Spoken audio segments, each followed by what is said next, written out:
thank you for watching our 24-hour-a-day live stream here at Explore Scientific, where we show you all the programs that we run live in front of a live audience. Programs like Global Star Party, On the Wing for birders, First Light Chronicles for beginners, and Focus on Astrophotography for astrophotographers. We bring in astronomers and explorers from around the world to answer your questions live. But there's so much cool information there that we decide to package it all together and run it 24 hours a day. We're also on Amazon Live, where we do deep dives into our products and our gear. There's so much important information as we share the education, the experience, answering questions from the audience, that kind of thing. So tune in, and thanks for watching.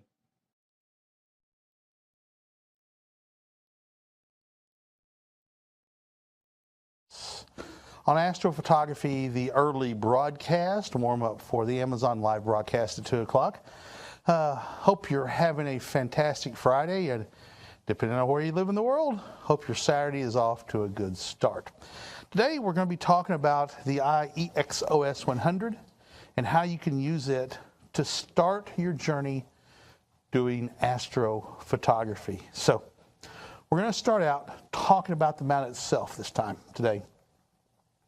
The IEXOS 100 is a go-to tracker combo, meaning you can tell it where to go in the sky, and once it gets there, it'll track that point in the sky all the way across the sky, allowing you to keep doing photography on your chosen target, say a nebula or a galaxy or whatever, or just a wide field astrophoto that you can take with a camera you already own. So if you want to start doing astrophotography, you don't have to start buying a whole camera, a big telescope and all that.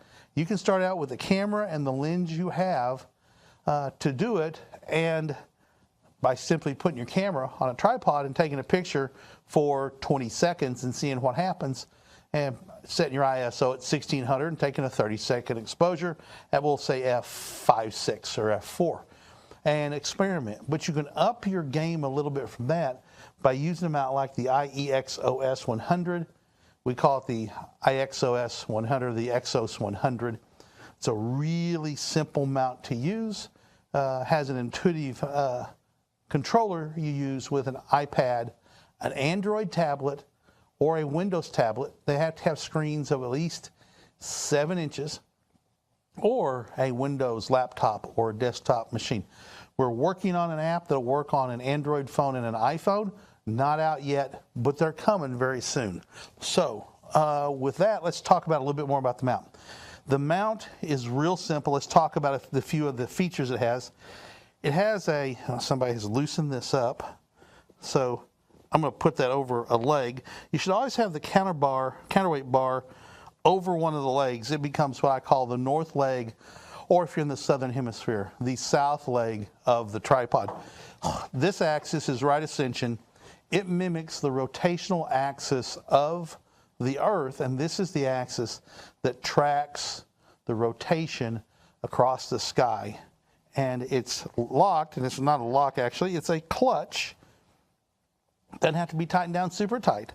There's another clutch right here, and this axis, where you would mount the telescope or a camera, is called the Declination Axis. So this is what actually points the telescope in association with the right Ascension.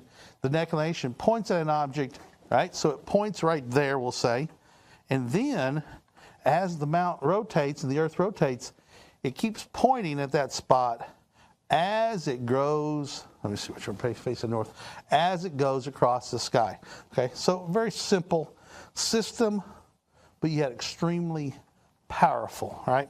So how this works is you're going to have to do some polar alignment, and Paul's got a video that's going to explain it here, and we're going to run that when he gets it ready. So you're going to put your camera or your telescope right here, and you're going to connect up to the brains in here.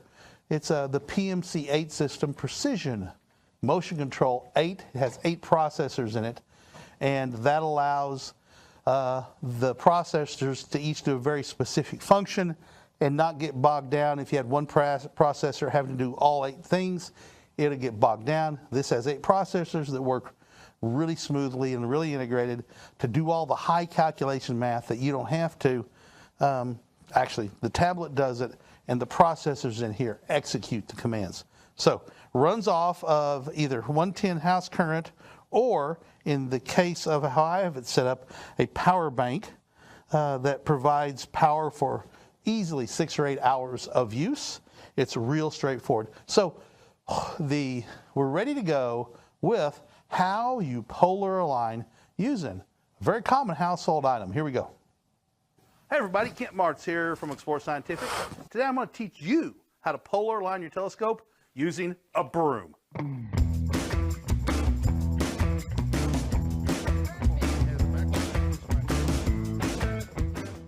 Why do you need to polar align? Well, with a telescope that has an equatorial mount, you have to get that equatorial axis lined up with the rotation of the Earth.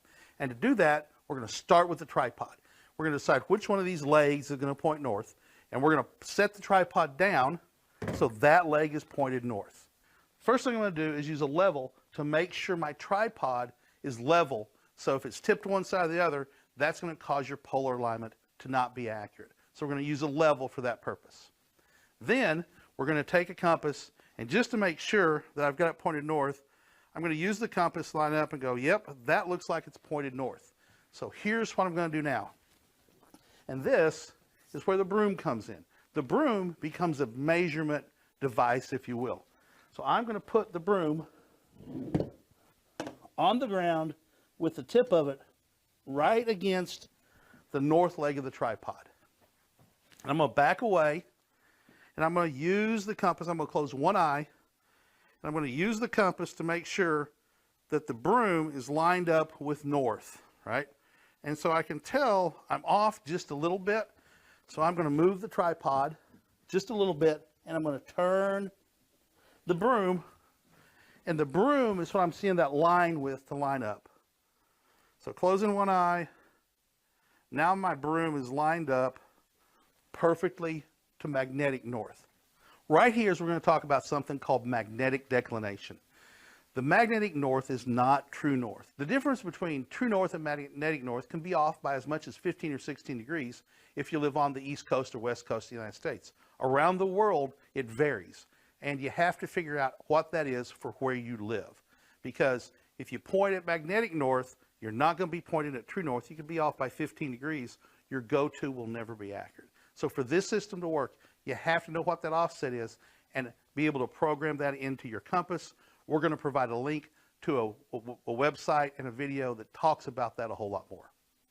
Now, we're going to make sure that the tripod is not angled wrong.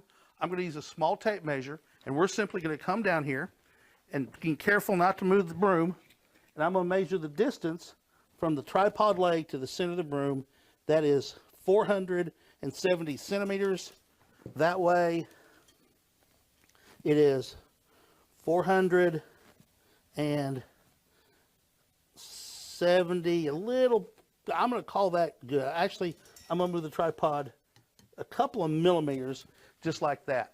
So now, we know that we're lined up true north with that leg, and these two legs are the equal distance from right here. So it's not pushed that way or that way. So now that we have the tripod with a good alignment to north, we have to put the head on the mount. And that's going to entail this. We're going to be very careful when we do this, because we don't want to move the tripod. We're going to put it on and simply screw on the polar head just like this. Remembering everything's going to the north.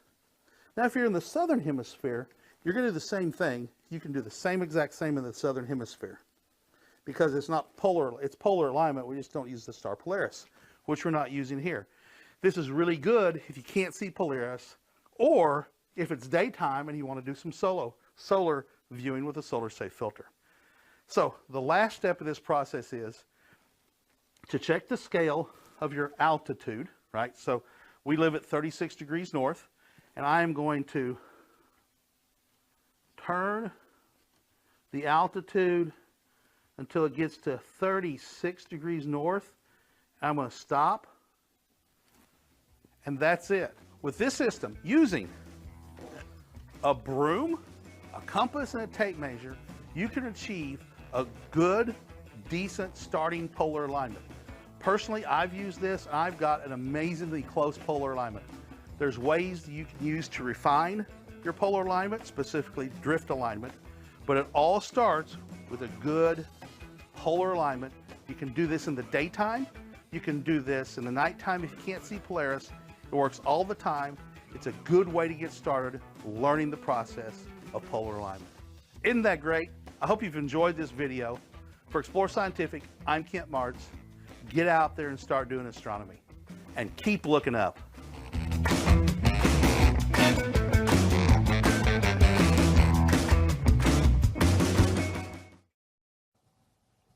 And there you go. Now you know how to get a sometimes really good polar alignment with a broom and a compass. Or you can replace the broom with a yardstick, a board, anything straight that allows you to get a good line on the ground. I have sometimes I'll just use the compass to have somebody else, so I'll hold the compass up and close one eye and line it up perfectly, have somebody rotate it, and I look at the axis, the polar axis right here, get it lined up. You can do pretty close. Tyler Bowman yesterday afternoon was doing some astrophotography, took the an IXOS 100 he has out and did some solar with it. And he called me and says, my gosh, this is just so easy to use. Mike Overacker, hello, Kent and all. Hello, Mike. Nice for you to give us a shout out. And Tariq gives us a shout out, gives Mike a shout out. Very good. We get a lot of, cross talk in the chat where they have their own little conversations going on. It's great fun to see that. Astro World TV, I have one, works awesome with our Canon 6D video coming. Hey, we would love to see some of that and share it with through our channels, Astro World TV. We would love that mightily. So, Tyler was we doing would very much be happy to mightily happy play mightily. that. It would just be all giddy. Feature it. We would be giddy even. All right, so Tyler was out doing some solar. He set it up, polar aligned it with a compass. And it's in his backyard, so he has a really good idea of where north is. And it was off a little bit, and he just used the left, right, up, down buttons to get centered on the sun.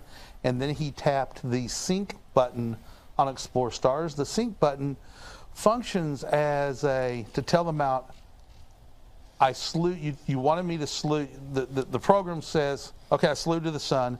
We center it up, and we say, now the sun's centered. It will then track the sun all the way across the sky. It'll turn in both right ascension and declination. So you wouldn't want to have that happen doing astrophotography of nebulas and stuff. But for solar, the short exposures works fine. Mike Overacker, I plan on trying that broom trick the next time I set up an EQ mount. Mike, give us feedback. You have my email, I know. Let me know how it goes. It's pretty handy and it works really well. Has some others popping in. So those will pop up on my screen in a minute. I see them coming in. So you've got an Exos 100. It's $599. Very powerful. Like I said, it can go to and track anything, any object in the sky. It can be very powerful or very simple. Very simple. You run it with an app called Explore Stars. I'm going to show you how to do that here in a minute. Kent. Or 6 months with the 80 millimeter. I'm ready for the 102 millimeter now. Who raised you, boy? Who raised you, boy? Who raised you, boy? Thank you very much for that. Hey, is that battery charged up? Yes, it is. Is that your battery? Probably. Why? Because I was going to take one. For the weekend? Yeah. Yeah, it's fine. I'm not going to be using it this weekend. Okay. So, I'm just going to take the 80. Yeah. So, I've got everything else. So I'm going to take all that and see if I can. What's out this weekend anyway? Lots of stuff. You've got the Milky Way rising. That gives you access to, a bunch of nebula, the North American Nebula in Cygnus. There's a bunch of other nebulas. You've got the star clouds of the Milky Way, that you can shoot to the south, in Sagittarius and Scorpius. There's a whole bunch of Messier objects up. There's a bunch you can shoot. If you want to shoot, it's not galaxy season really, but there's still some galaxies up you can shoot and get some really nice shots of as well. So my advice, and Paul, this is the advice I give everybody. Let's see, Mike. I'm powering the ES20 GoTo Dob today to see if it is all working as it should. Fingers crossed. Mike, if you're sitting at a computer right now, send me an email reminding me to ask you about some measurements someone else is asking about. You may have them, and I want to. If you don't email me right now, I probably won't, chances are my mind will get on other things, and I won't think to do it until it's too late. So fingers crossed, everything works like you want it to. If it's like my projects, Mike, it's not going to work like you want it to. You're going to have to do some troubleshooting. But hey, that's the fun of doing projects yourself, is you have to figure things out. It makes you learn things really well. All right, so you've got the mount. We haven't talked about what runs it. It's run by 2 micro stepper motors. These are digital stepper motors. Previous iterations of a lot of GoTo mounts have used servo motors. Those servo motors, when you apply power to them, they're full power. They just run.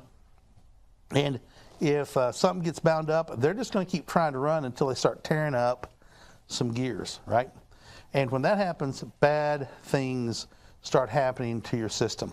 And you don't want to have that happen. So we've gone with micro stepper motor. Oh, and another thing about the servo motors is you can't count the turns. You can't tell it to turn 22 microsteps. It just turns, right?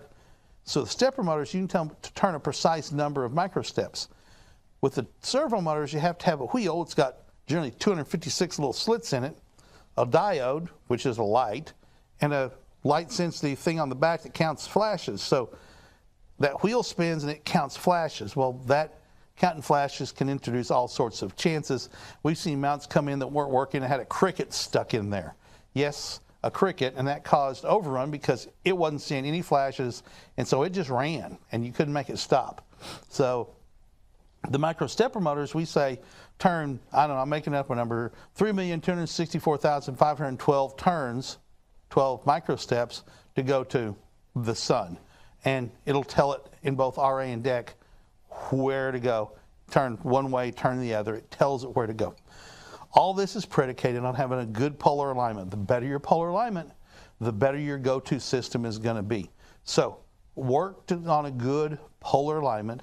And one thing people forget is, especially with longer telescopes, if your polar alignment is pointed directly at Polaris, like my finger's pointing at the camera lens, which will say it's Polaris, and your telescope's pointed off over here 3 degrees, every single go-to you have is going to be off by 3 degrees in some direction, right? So you need to work to get your telescope or your polar axis and your telescope pointed at the same spot in the sky so the go-tos are effective, right? Okay, so I'm going to power this up, turn it on, and there we go. Let's see what we got here. Yep, 5 lights on the battery pack. And what I want to do, I want to put my camera on the tripod. How do you do that? Well, here's the problem you face. Cameras are not designed to go on a tripod, a telescope tripod. Yeah. So we came up with our DSLR camera adapter, which is going to simply screw into the bottom of the camera just like a tripod would. All right, it's a 1/4 to 20, just like everything else. It comes with a bail handle, like the bail on a paint can, and I'm just going to flip it up and tighten it down. My fat fingers struggle to do this because, you know, fat fingers, little channel, little thing, but I'm going to get it on there, get it nice and tight. I'm going to get good and tight. It actually has a slot so you can use a screwdriver or a coin. I wouldn't go all Arnold Schwarzenegger on it, but you want to get it tight so the camera won't move. Now we've adapted the camera to do just exactly the same thing that a telescope has on it, a mini Vixen dovetail. And we're going to slide it on there. And I know that's about the balance point. And I'm not going to worry about the balance too much. People get wound up and say, oh, it's out of balance. I can't balance it, blah, blah, blah. Well, let's see how close it is, okay? So balance-wise, that's pretty good right there. And I know the left-right is good. So I could operate this without any counterweights, and it's going to run fine. It's not going to reach the torque limits. Oh, torque limits. Because there's circuit boards in here and these are digital stepper motors, we can set on the circuit boards through an app and tell it to have this much torque. And if that torque is exceeded, which basically think of as being so much out of balance that it gets heavy and the motor could begin to grind, it's going to let go. The digital stepper motor is just going to go try to push, stop, try to push, stop, try to push, stop. It's going to make a chattering sound, but it's not going to do anything other than lose the micro step counts. No big deal. Use the left, right, up, down, get it back home, work on your balance, go again, right? So here we go. I want to take pictures of something up in the sky with my DSLR, so I'm going to open up my tablet. I've already downloaded the Explore Stars app. And the beautiful thing is, before you ever get them out, you can download the app right now on your tablet and start playing with it to learn where all the controls are. And when you get your mount, you can power it up, and we can go to, we'll tap Wi-Fi, because the mount is putting out a Wi-Fi signal. What time is it, Paul? 1:56.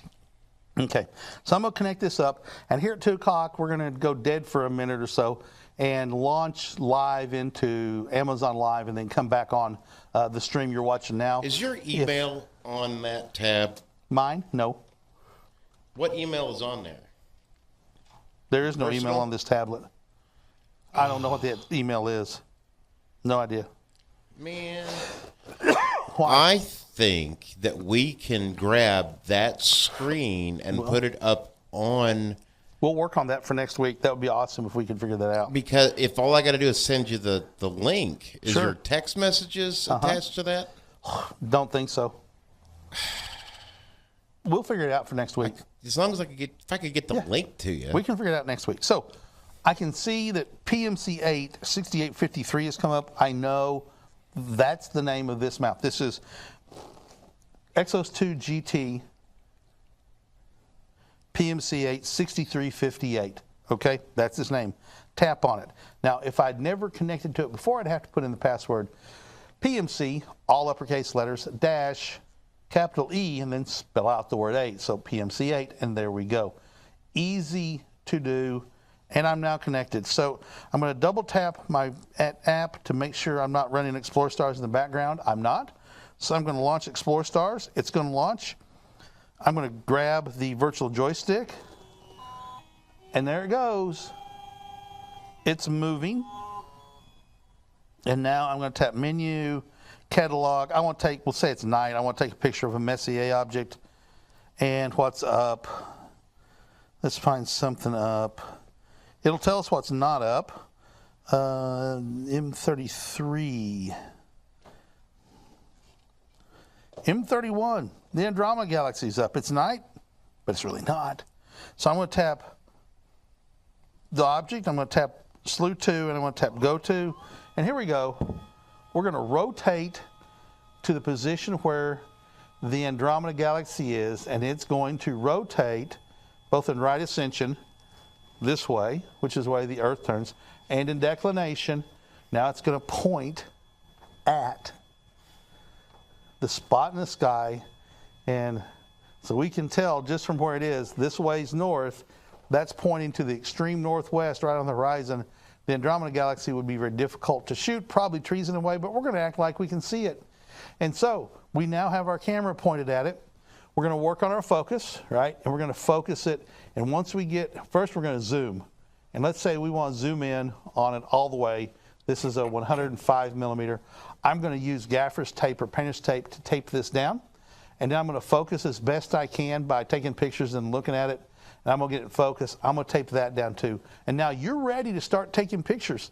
How do you do it? You set the ISO to say, I don't know, pick 3200 and shoot for 1 minute and go on down the road. If you Andromeda is not centered up perfectly, you can move it left, right, up, and down, and then tap sync, and it's going to follow it across the sky. Now, it's going to be you moving in left, right, both declination RA. You want to get it into a good polar alignment. That takes a little bit of work, but we want you to start finding success early.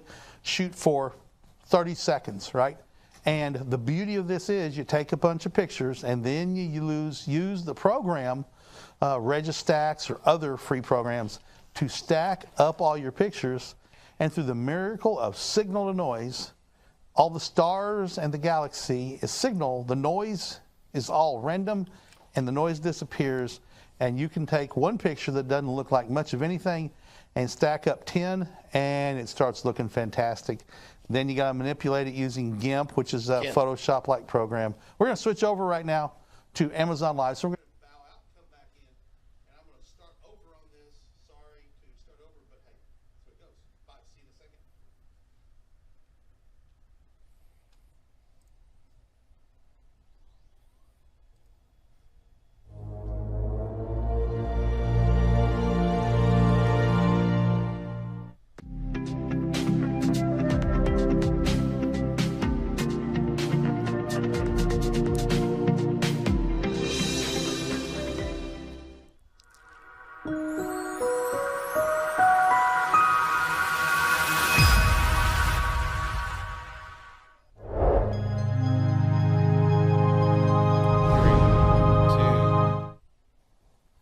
Hey everybody, Kent Martz here. Thanks for joining us on Amazon Live today. We've got this going out on the live stream to everyone in the world out there. For those of you that don't know, Amazon Live is a platform they launched last year that is full of live broadcasts. And if you go to Amazon Live, which you probably have since you're probably watching this on Amazon Live, we are in there with a lot of beauty and skin and jewelry and all sorts of stuff. Not a lot of technology channels out there. We're, as far as we can tell, we're one of the only technology channels out there. We talk a lot about astronomy and astrophotography and birding and sports optics and STEM education toys, things like that. Today we're doing focus on astrophotography. Paul is apparently walking into the frame. No, I just thought it won't work because you have to take it off the Wi-Fi and connect Wi-Fi to here. Mm-hmm. Bluetooth? Nope. Paul, you're hiding behind the camera. Paul's trying to figure out a way to get my screen off my tablet into his switch so he can show you what's going on the screen. I don't have chat up over here either. So if you're out there on Amazon Live right now, you can chat us up. If you're out there on a live stream, you can chat us up as well. There's Paul. He's going to walk over there, bang on the computer, and he's mulling this over how to get the live image off of my screen so we can broadcast it easily and you can see what's going on. Paul's not feeling good today. He's more grumpy than he used to be, than his usual good old self. So we'll get to chat up here in a minute. So if you have any questions, comments, observations, whatever. Today we're talking about the IEXOS 100. It's over in your carousel on Amazon Live. You can pick it up for a great price. The device is designed for DSLR cameras and lens systems, which many of you already have, or small telescopes like a 70, or I'm getting ready to put on an ED80. I'm going to show you how to hook up a camera to an ED80 as well. So here we go. I've got a DSLR set up. We have a camera adapter that we sell that allows you to easily connect your camera to the telescope mount with what's called a mini Vixen dovetail. So we make that. It's longer than about anything else out there in the market that'll attach to a camera. There's some short ones, but you couldn't balance the camera real well by moving it forwards and backwards. So we came up with that hot foot right there. The Exos 100 is dead simple to use. Very simple, very easy to get started, but yet very powerful. Once you get past the point of you've learned, you start taking astrophotography, we don't recommend using the program that runs this, Explore Stars, for astrophotography after you get past a certain point, which is real quick. We recommend that you use a Windows computer or desktop and wire in hardwired and control it wired. Why? Because wired is a robust connection that is basically impossible to disrupt. Wi-Fi, somebody next door turns on a microwave oven and you may lose your Wi-Fi connection. Some guy with a ham radio or a CB fires up and keys his mic, you may lose it. You get in a place where there's 3,000 or 4,000 people, all of them with hotspots, and all accessing the internet and using Wi-Fi, local Wi-Fi, it's going to interfere. You're not going to get a clear channel, and the mount's not going to really operate well. Ran into that problem when I tried to use a bigger sibling to this one, the Exos 2 GT with PMC8. Harold Block says, more coffee, Paul. Absolutely, but Paul doesn't drink coffee. So, which is not to say he's not caffeine free. Hang on, he's digging into something. Oh, it's a rock star or something. Oh, it's Bang. Oh, it's a Bang. Yeah, he's getting his caffeine all right, just not through the good traditional coffee, everybody. Coffee's evil. So Pekka says, howdy's, Kent and everyone watching. Hello, Pekka. Thank you for tuning in from Sweden. I hope you had a great day. I saw on Facebook yesterday that you had a really nice moonshot. So I hope you're getting some solar images as well. Pekka uses some gear, and he has come a long way in the past year, both in his moon photography and his solar photography. So, it's awesome to see that progress. I've got a question.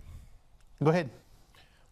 I've taken photo after photo after photo of the moon. And since the moon basically it's always the same side facing me, and it will be for the next eternity, as far as I can see. Effectively, yes. What can I do to make it more interesting? What can you do to make it more interesting? Start using longer focal lengths. When you take pictures of the moon, you're really taking, when you observe the moon, you really start looking at the terminator. That's where day turns into night. That's the line where it transitions from sun to shade. Why? Because that gives you 3 dimensions. And, wide field astrophotography, which, the moon would come into that, it's not real wide field, but it's not, tiny pinprick either. To put it in perspective, the Andromeda Galaxy, M31 and M32, M31, is 6 diameters of the moon across, photographically. Visually, it's smaller than the moon, but photographically, the thing is huge in the sky. So that's wide field, would be something like that.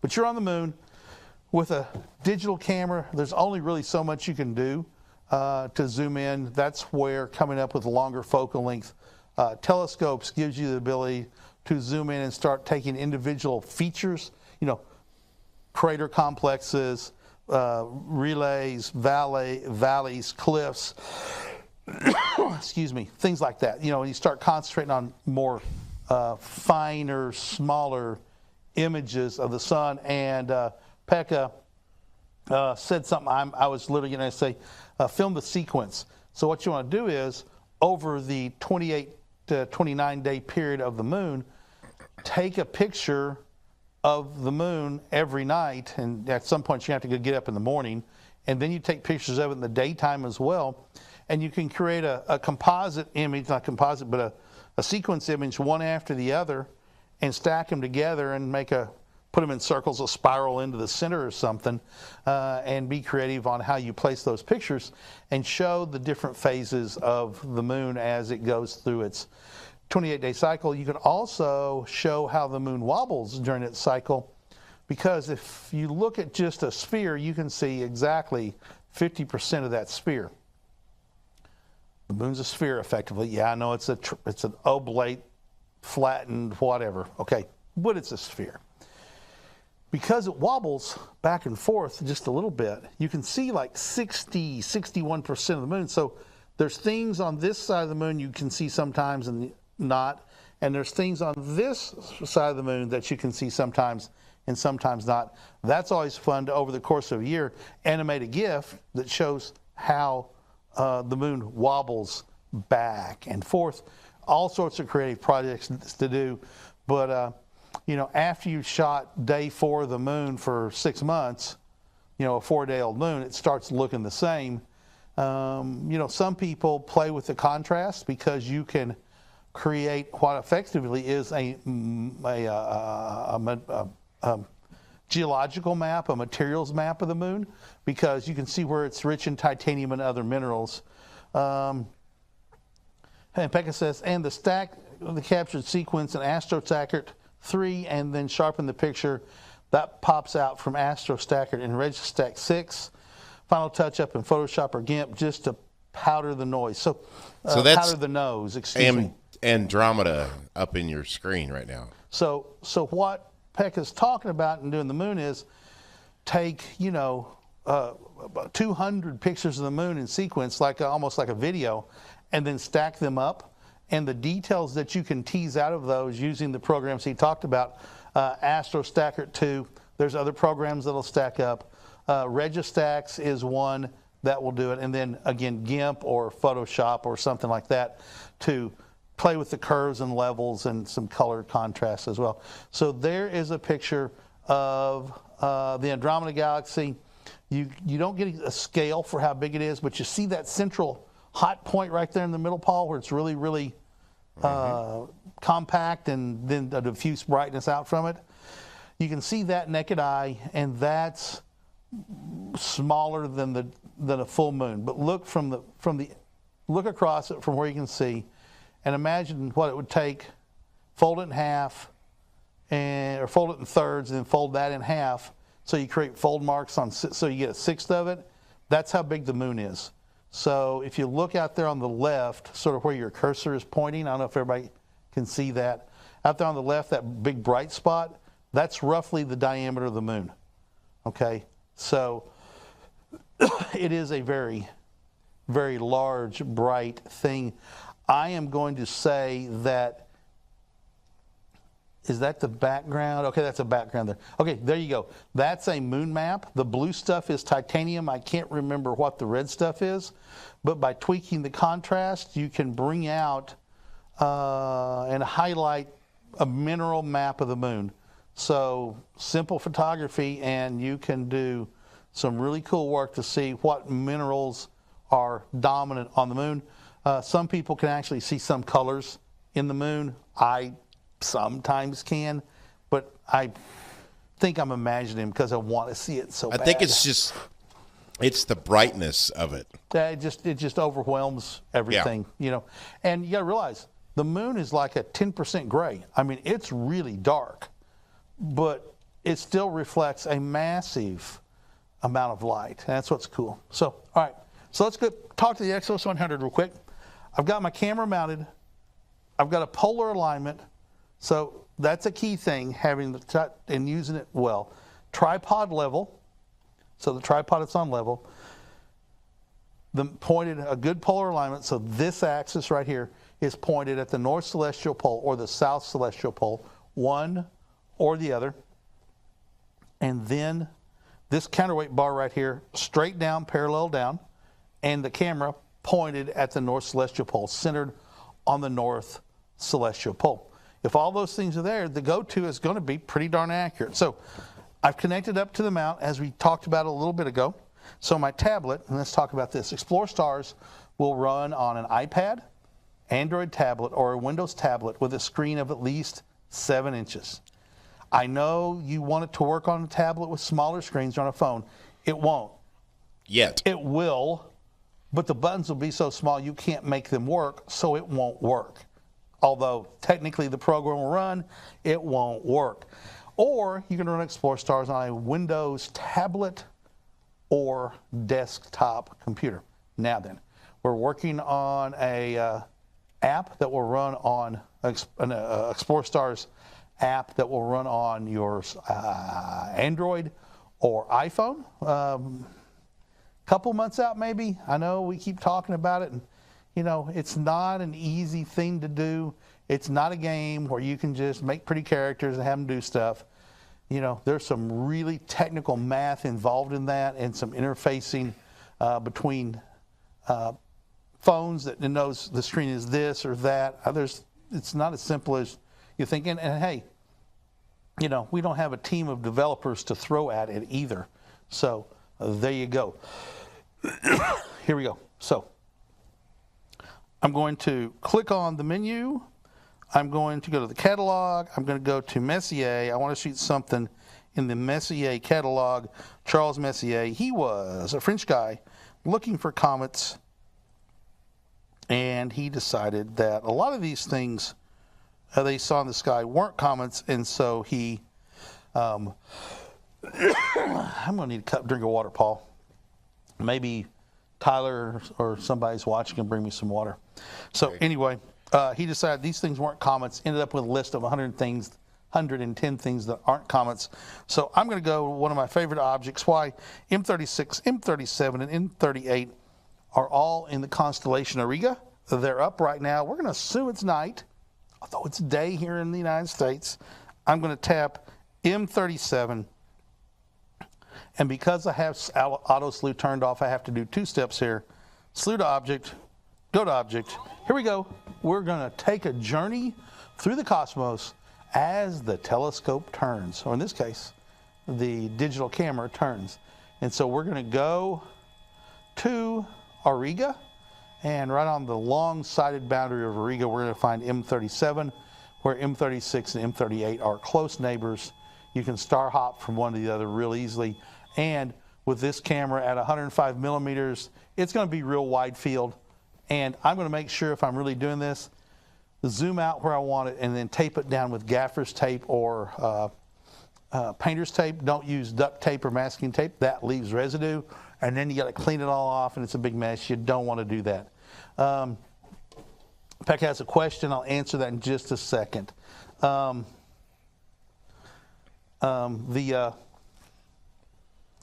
Focus, same thing.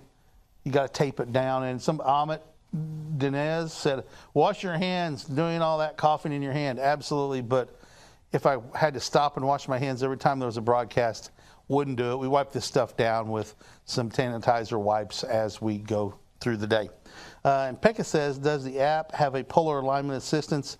Yes, Pekka, it does. It has what's called a 2-star alignment. And we can actually go through that. I haven't done that on the broadcast in a while. So, Kent, yes. Got a question. Yes. Oh, no, Paul has a question. So if you look on the screen, what do you do if you hit this screen?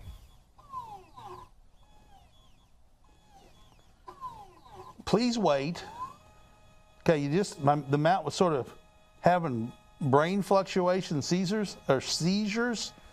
My guess is it managed to continue to do polar micro step counts, and it's going to go back to the home position anyway, even though it was sort of going, it still kept its counts. We'll see what happens. Went back to where it was, even though it had a little bit of a hiccup. The please wait. If you're on an app that says please wait, and this generally happens, no, not generally, this happens when you have not connected the tablet or computer wirelessly to the mount. So it should say in a future iteration, it's going to say not connected or something like that, right? Please wait makes people go, okay, I'll wait. Like if you're at Wendy's, favorite restaurant, I say, would you please wait? Sure, I'll wait. And you'll wait and wait and wait and wait. Nothing's happening. Nothing's going to happen because you're not connected to the mount with your computer. So I can actually turn the mount off and force this to give me a please wait message because it doesn't see the mount, so it's not going to work like it would otherwise. So please wait means you're not connected. There was a glitch in Windows 10 at one point where you could not connect, and we created a workaround because Microsoft fixed bugs, but they disabled other features as well, and that created chaos for us. And but that pretty well has fixed itself. So Pekka asked about a polar alignment routine. Yes, there is. So we're going to do it real simple. We're going to tap menu. We're going to go to settings, and I'm going to do a 2-star alignment. I'm going to tap 2-star alignment. Now, if auto slew was turned on, it would take off right now for a star in Cephas, okay? But this is why I've turned auto slew off, and I just leave it off. I live with it off. Now it says we're going to a star in Cephas. Well, I can't see that star because there's a tree in the way. I hit next. Ooh, Cassiopeia. Yes, I can see that star in Cassiopeia. So what am I going to do? I'm not going to hit enter. I'm going to hit go to, and now we're going to go off to a star in Cassiopeia. Cassiopeia is a circumpolar star, and from where this is running, It's going to be right on the horizon in the northwest. But we're creating a triangulation mathematics situation. We're creating what's called a transform. So by going to a known star, the mount knows exactly where that star is, assuming we got a perfect polar alignment. If it's not dead center, you simply use the left, right, up, and down buttons, and it comes up with a 0 in the middle. That means if we press the button, it's going to move at speed of 0 and not move. So I'm going to put 6, and you're going to go tap it a few times, looking through the camera or photographically until you get Cassiopeia centered up, the specific star in Cassiopeia. It shows you which one it is. And now we're going to hit enter.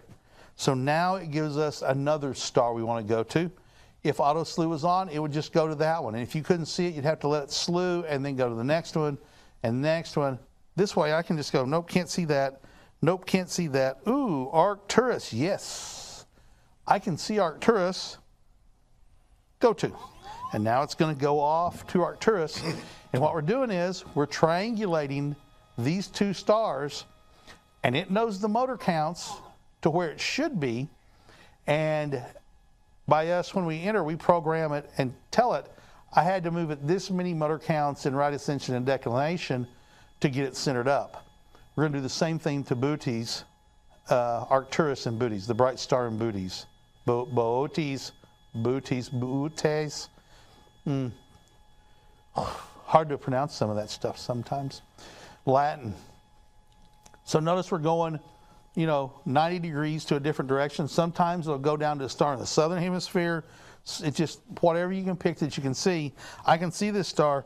Once again, I'm going to move it a little bit and create and get it centered up. And I'm going to hit enter. I have now created a mathematical model of how close or how far off of polar alignment I am in both right ascension and declination. So it will now apply that mathematical formula to every go-to we go to from now on. Now, to make it work really good, you're best off, especially if you're using a telescope, to go to a really high-powered eyepiece, 10 millimeter, and get it centered up in the eyepiece as best you can. Or even use a reticle eyepiece so you can get it dead absolute center, right? And now you've created this mathematical model. Now, it's still not polar aligned, but as long as you're using it in what's called pointing mode, point means both the RA and the deck are turning. If we go to tracking, it just turns in RA. It's not applying that mathematical transform. So I'm going to go to pick something. Let's go to, home, catalog, Messier. Let's go to something else. Let's go to M81 and M82, which is Bode's galaxy and the Cigar galaxy, circumpolar galaxies near the Big Dipper. Fairly easy to find if you know how to measure things once you learn where it is. Slew to, go to, off we go. And this will be a great test if we actually look at it to see how centered up these galaxies are. Now, with a 105 millimeter telephoto lens on our DSLR, we're taking really wide field images, so it's going to be hard to see it through the visual back. You might be able to see it after you take a 10 or 15 second exposure to see how accurately we are polar aligned. But as you can see, it's a real simple system to use. Read the directions. The directions always help. But if you've watched a few of these videos and watched some of the videos online, it's really simple to use. It's not hard to use. It's very, very powerful, but very intuitive as well. Compared to how high-end technology mounts are today, we should think closer where or if we complain the prices, comparing the prices. Pekka says, I think I understand what he's saying. Technology today, there's a wide range of expenses. You can spend tens of thousands of dollars on a mount, or you can spend hundreds of dollars on a mount. A lot of it comes down to what you want to do. I believe that learning how systems work and learning the sky is important. You know, if you can push to everything and take great pictures, that's awesome. If that's what you want to do, I'm going to let you do it. I'm not going to complain. I'm going to praise you for it. Personally, I like knowing where things are in the sky. I like seeing things visually. I don't do a lot of, right now I've not been doing any astrophotography, but I know people that do, and I'm out there with them, and I can help them make this technology work really well. So I'm going to be going to the Nebraska Star Party, and I will be doing some astrophotography with this camera and lens, right? So I'll have some real world stuff to show you from some really dark skies. Now this is going to sit here and just keep pointing at that spot in the sky all the way across the sky. Now at a certain point, let's see, it's going to be pointed, it's in the west, so it's going to go down over there, right? Actually, it's going to circle. It's a circumpolar, so it's going to circle around. And this way, actually, if it tracked it all night, it's going to circle around. At some point, you want to do what's called a Meridian Flip, which means the camera gets over here on this side of the mount. Real simple to do. You just tell it to go to the same object, and it's going to flip itself around and go back to the same spot and go on down the road. So sometimes Alt-Az mount is unbeatable. Absolutely, especially for visual, for very easy use, and especially for beginners. Alt-Az mounts are just, think about a camera tripod. You set it down, you move it left and right, and you move it up and down. Really intuitive, really simple to use. You don't have to learn how to polar line. You just have to plunk it down, and then you have to figure out where things are in the sky to know how to point it, because it's totally manual, right? I think there are some go-to Alt-Az mounts out there, but for astrophotography, because both the up and down and left and right, the azimuth and altitude are both moving, to track that object in a circle across the sky, it's got to go over, actually it's got to go over and down and over and down and over and down and over and down and over and down. For astrophotography, you want to make that smooth arc. Why? Because it keeps that star on the same place. It doesn't make a little jaggy. And a lot of times you can see those in some pictures. But for visual, great way to get started, really inexpensive as well. Some really high quality Alt-Az mounts out there. We sell one. In fact, Noah just came back in. Noah, put up the Mazzo one over in the carousel for us, please, so they can take a look at that. So this is how you do it with a camera and a lens you have. I want people to get started and to find success really early. I've had customers who have spent, you know, money on 127s and big 8-inch Newtonians and go-to systems, and you know, all that big gear lets you magnify what you're taking pictures of, but it also magnifies every mistake you make. A lot of frustration there, right? So I want you to be able to take a picture right off the bat and go easy. So using a DSLR, one way of doing it. Now I'm going to park the telescope, the mount, and I'm going to take off the camera, and I'm going to put on an Essential Series ED80. So this is an 80 millimeter telescope from Explore Scientific. It's over in the carousel, a surprisingly low price over there. I'll just say what it is, $899 over in the Amazon Live carousel right now. So I'm going to take the camera off the mount. I'm going to take the camera adapter off because we're not going to need this anymore. And I had it good and tight, couldn't even unscrew it. So move the dovetail a little bit, the camera adapter, unscrew the bail, unscrew the screw using the bail, or just twist it. It's coming off real easy. I'm going to lay this back over here behind me. And here is this beautiful, beautiful ED80. So I'm just going to show you how to do this right up here on the table. First, I'm going to take off the lens. I don't need the lens anymore. Oh, I didn't get a snoot. Noah, yeah. That snoot over there, would you bring it to me? Point? It'll be over on that table. It's going to be a little barrel with some threads on the end of it.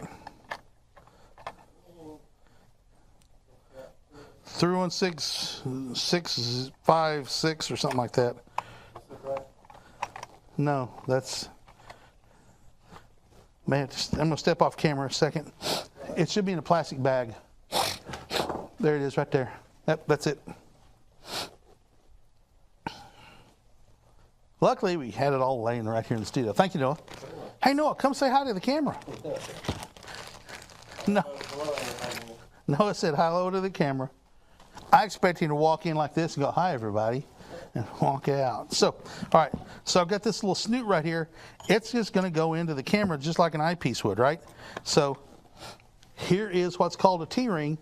This looks just like the back of the lens I just took off. It's got threads on it. Going to screw on to the little snoot, and it's going to click on just like a lens would. And now I just simply stick this right where an eyepiece would go and tighten it down. I have now attached my camera to this ED80. You can attach the camera just like this to about any telescope. Now, I'll tell you something. To do photography with this, I need another extension tube. This little tube right here can screw on and screw off. I need to put another one on here I just haven't done it. I should do it for accuracy, but I haven't done it. You need another one of these right here on it. For example, this is going to work. So now I'm going to pick up. I may have to reframe the camera there, Paul. And I'm going to be very careful. Slide this on. Pull it backwards and over. Okay. I know about where the balance point is, so I'm going to put it there. Notice I'm always keeping a hand on it until I know that I've got it tight. So do what? Backwards? About where you're at. Keep going. There you go. Good job, Ken. Is that framed up pretty good? Yeah. Okay. So, same thing. I've got the camera attached to the telescope. The mount is going to work exactly the same way. Let's check balance real quick. So let's check the right Ascension first. This is the one that mirrors how the Earth turns. Well, look at that.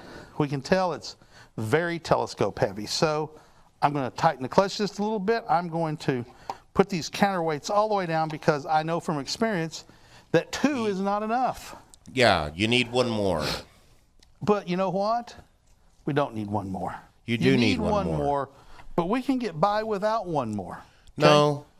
No. I tried that, and when it works. See, I've got 90%, 85%. I've got a good balance here, right? Okay, so here we go. It can't. Well, we'll find out if it's going to work or not. Well, I've already used this exact same setup. Oh, I got a low out battery in Holiday now. Island. Remember?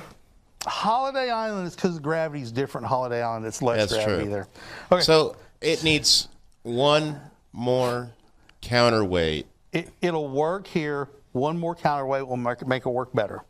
And you can buy a counterweight from us. I don't know if we have the counterweights up on Amazon Live or Amazon or not, but we need to probably get them up there. So here we go. Okay. We're going to go to catalog, solar, and I've got my dust cover, lens cap on, yibbity deep. Sun, slew to, go to, off it goes. And we're not going to strike the table. Yes, we did. It doesn't hurt anything. So it's going to turn around, and if for some reason it ran into it, the telescope hit a leg, it's not going to tear anything up. It's going to sound terrible, but it's not doing anything. It's just losing its motor counts. No big deal. You just have to use your left, right, up and down, run it back to home, turn the power off, turn the power back on, reconnect the mount, relaunch Explore Stars. You're good to go. Fix what it was that caused it and go on down the road. We're now pointing at the sun. Now, if I was going to do this, I would use a shadow of something and a piece of white paper, and I'm going to use the left, right, up, down buttons to do fine tuning to get the shadow as sharp and precise as I can. And then You should already have the sun filter on it, though.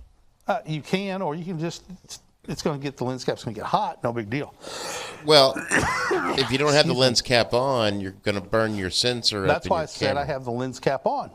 If you don't have the lens cap on, you're going to start burning up your mirror or your sensor cover, or Yeah, if your your sensor's camera's exposed, toast. you're going to toast your camera really fast. So once you're done, you get the shadow done.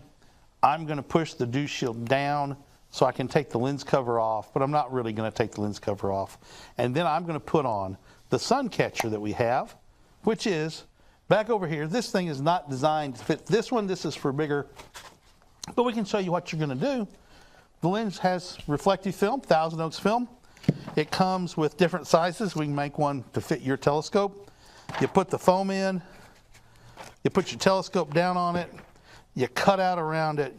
You have now hard foam that you can use to squish onto the lens. You want this thing on there solid so that you are not going to come off in a wind, bump, or otherwise fall off, right? So now, whatever the telescope's pointed at, it's going to do it. So we've gotten it there. We left, right, up, and down it. What button do we hit to tell it? Well, we're not doing a 2-star alignment or a 3-star alignment. We're doing just a sync alignment. So I'm going to hit the button sync. And now we've told it, I'm now pointing. We're telling it that the mount, and I'm not pointing, the mount and telescope is now pointing at the object we did a go to, and now it's going to use point mode to point at that spot all the way across the sky. Point, which the symbol is a triangle with a P in it, is going to move RA and deck all the way across the sky. For solar, works fantastic. You're now going to track it the rest of the way across the sky, especially if you've got a good polar alignment. It's going to have no trouble doing it, all right? Let's see, what do we want to do here? So now, we're just going to go across the sky. We're watching it track it across the sky. I always want it to be a little counterweight heavy and a little camera heavy. Now, you can do any combination of those. Front heavy and counterweight heavy, telescope heavy and front heavy, camera heavy and counterweight heavy, whatever. Okay, so we know I'm telescope heavy, so I can be nose heavy or camera heavy. Why? Because we want to manage how the gear train is engaged. If you haven't perfect balance, that gear train can actually, the teeth of the gears in the worm can actually lose contact, and then it just floats. Now, this is belt driven, so it's not going to lose contact in the belts, but the worm gear could engage, disengage, depending on how the load is managed. That way, if you've always got a heavy on one side in RA and heavy on one side in deck, it's always going to be the same. Now, I'm not talking about fall over heavy. I'm just talking about slightly heavier, okay? We haven't talked about the belt drives at all. Okay, some people will go, oh, you know, this has, you know, periodic error, and you know, I can see it, you know, twitching and stuff. Okay, that's fine. Absolutely, you're right. But I'll ask the question back to the customer and say, have you tried taking astro photos with it? No. Well, why not? Well, because I can see it's got some periodic error and it has twitches. But have you tried to take pictures with it? No. Okay, well, guess what? The answer is that the periodic error, except for one instance, is so minor that the scintillation of the sky, the twinkling of the stars, overwhelms the minor amount of periodic error. What's periodic error? Where a gear train runs either fast or slow. So a lot of times you'll see it run fast, and then it gets past the error point and it slows back down, and it creates, on really high magnification, it can create blurring of the stars, absolutely. However, modern astrophotography doesn't rely on routines where you teach them out where the periodic error is. It relies on a guide scope. You put a guide scope here, which is a little telescope with a little astro camera, and it looks up at the sky and it finds a bright star and it locks onto it. And the computer, you run it into the computer, or if you have a guide camera that has onboard processing, you actually can just plug it into the ST4 port, and the guide camera then works to keep that bright star it picked on the pixel that it's on. When it starts to drift off, it knows what signals to give to tell them out to move. And it's just going to keep continuously adding that input into it to keep that pixel on the same star. Sometimes it gets real aggressive. When periodic error shows up on the guide chart, which is a chart you can see